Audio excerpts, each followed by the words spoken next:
Hello, my name is Mara Demuth. I'm a fourth year medical student, and today I'll be talking through a patient case regarding carcinoid syndrome and the relevant imaging associated with it. So, jumping right into the patient case, we had a 73-year-old female. She had no significant past medical history, and she was actually referred to the emergency department from an outpatient facility due to having oxygen saturations in the 70s. Really, her only symptoms were some dyspnea with exertion and some recent bilateral lower limb edema. The patient had kind of this distrust of conventional medicine and preferred home or functional remedies, so she hadn't been seen by a medical provider in quite some time. On presentation to the ED, her vitals were actually within normal limits. After some oxygen supplementation, her SpO2 actually bumped up to the low 90s. And then you're welcome to read through kind of the pertinent physical exam and labs. I will just be highlighting kind of the most important things here. So on appearance, she was thin appearing, but in a no acute distress. Cardiovascular exam, there was a systolic murmur. She was in regular rate and rhythm. For respiratory exam, her lungs were actually clear to auscultation bilaterally. And then abdominal exam, she was non-tender, no mass was noted, and then there were no abnormalities on neuro exam. For relevant labs, her liver enzymes were actually elevated. Her BNP was elevated at 374, but we had no baseline for comparison. Chest x-ray showed no abnormalities, and of note, on the CTA to check for PE, right atrial enlargement was found. So putting all this together, it was kind of assumed that she was in right heart failure with an acute exacerbation. So she was admitted for further workup of this, really with the questions of why is this patient having right heart failure, and then why is she having these kind of elevated LFTs. After further questioning and examination, she was found to have a tremor on neurological exam that kind of came and went. And then she was also having some intermittent facial flushing, as well as some chronic intermittent diarrhea. She said that she noticed this kind of increased flushing, especially after eating histamine-containing foods, which is something she had paid attention to because of this kind of focus on home remedies and functional medicine. Given this new information, the team began to work her up for carcinoid syndrome. So what is carcinoid syndrome? So this is a syndrome that occurs as a result of a neuroendocrine tumor that releases hormones into the systemic circulation. Oftentimes these hormones include serotonin, histamine, and prostaglandins. And so because of this, the patient can have symptoms like flushing, diarrhea, intermittent abdominal pain and cramping, heart failure due to valvular disease, and associated with this dyspnea. Typically, the primary neuroendocrine tumor arises in the GI tract or the lungs. It's most often in the terminal ileum. And then the primary site for a metastasis, especially if it's arising in the GI tract, is the liver. Of note, carcinoid syndrome does not, basically a primary neuroendocrine tumor does not mean carcinoid syndrome. It is not until the hormones make it into the systemic circulation and cause symptoms that it becomes carcinoid syndrome. Typically, when there's a tumor in the GI system, those hormones are then filtered out by the liver, broken down and filtered out, so they aren't making it into systemic circulation. However, once there is a tumor in the liver, those hormones begin to be released systemically, causing the symptoms. So, of course, this is problematic because usually the patient's first time having symptoms means that there's already metastasis. Sometimes these primary tumors can be quite small. So one of the pathognomonic findings for carcinoid syndrome on imaging is actually a calcified mesenteric lesion, which often arises adjacent to the primary tumor due to a desmoplastic reaction causing fibrosis. And so when people see this on imaging, it can be a sign to kind of look for that primary tumor in the area. So what imaging do you want when you're working up carcinoid syndrome? You want a CT abdomen pelvis with contrast, but you do want to make sure that you have multi-phase imaging, meaning you want the arterial phase, which is 20 seconds after injection, and the contrast will be bright in the arterial system, as well as portal venous phase, which is 70 seconds after injection. And this is because most time liver metastases in this syndrome are highly vascular, so meaning they'll show up bright in the arterial phase. However, 6 to 20% are not vascular, making them more visible in the portal venous phase. So in order to make sure you're catching both, you'll want multi-phase imaging. So these are some stills of our patient's images. On the left here, you can see this is the arterial phase. The aorta here is bright. Also, she has a rather large liver mass here that's showing up as bright or enhancing on this arterial phase, meaning that it probably is vascularized.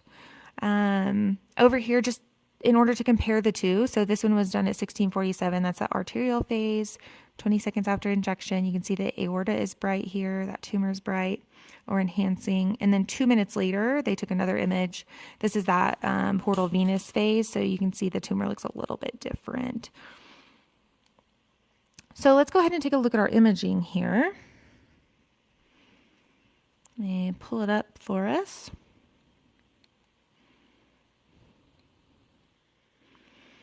So first I'm just going to kind of scroll through, and something that will kind of jump out at you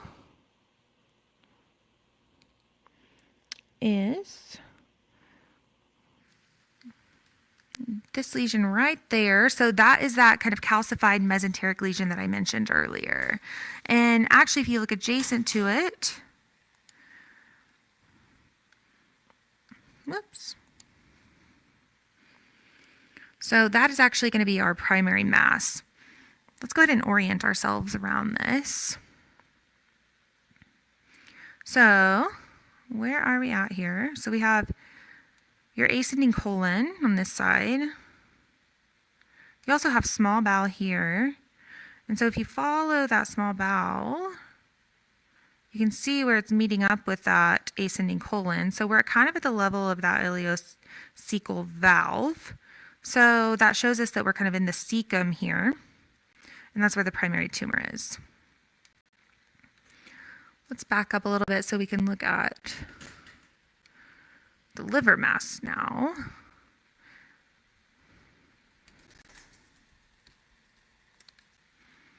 All right, so this is that same mass that we were looking at on the stills. It looks a little bit different due to the windowing here, but you can just kind of see it quite clearly there.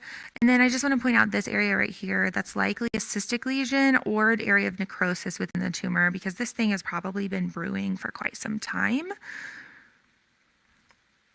There are a few other areas of concern. You can see here.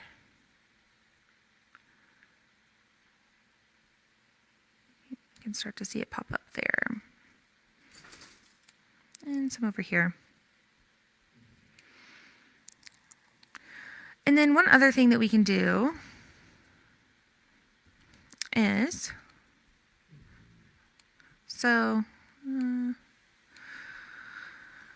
how does this typically metastasize to the liver? So we do know that the venous drainage of the ascending colon over here kind of starts with the ileocolic and right colic veins that empty into the superior mesenteric vein that then connect with the portal vein, both the right and the left here in the common. So let's see if we can see that on our patient's imaging. It can be a little bit difficult to follow, but let's start where that calcified mass is, because you can see some vessels coming off of here. Let's see if we can follow those. So I'm going to have to kind of go back and forth. So you can kind of see going up here. You can see it going there. And then after that, you can kind of see where it meets up with that larger vein, which is going to be your superior mesenteric vein. And then as I scroll back and forth here, you can kind of see it going up and meeting with that portal vein. There. So that's basically a highway by which this primary tumor can metastasize to the liver.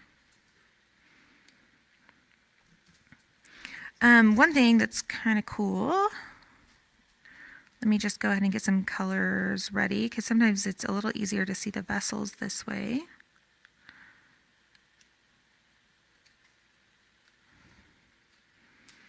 So let's follow it backwards this time. So you have your portal vein going down into your superior mesenteric. You can see it start to branch off here. And then you can kind of see traveling down there, the vessels that are then going down into, that's that area of that calcified lesion in our primary neuroendocrine tumor, which also looks a little different with the coloring too. You can see there as well as here. All right, one other thing on imaging that I thought would be interesting to point out, not relevant to, let's see if I can get this.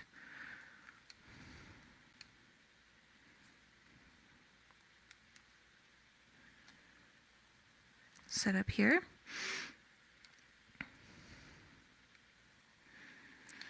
Just an incidental finding, but that is interesting. Let me just turn the transparency down here. So here you can see the patient's right kidney in the spot where you would expect it to be. But on the patient's left kidney, it is kind of displaced anteriorly and it is rotated. You can see the pelvis here is rotated about 90 degrees from where you would expect it to be. This doesn't cause any issues, but just something to note on imaging.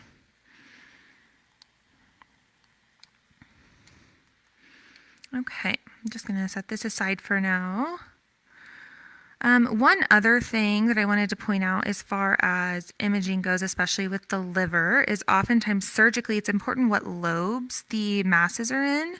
I won't get into each lobe specifically for time reasons, but when you're looking at imaging, there are a few landmarks that split the liver up both from right and left perspective as well as superior and inferior.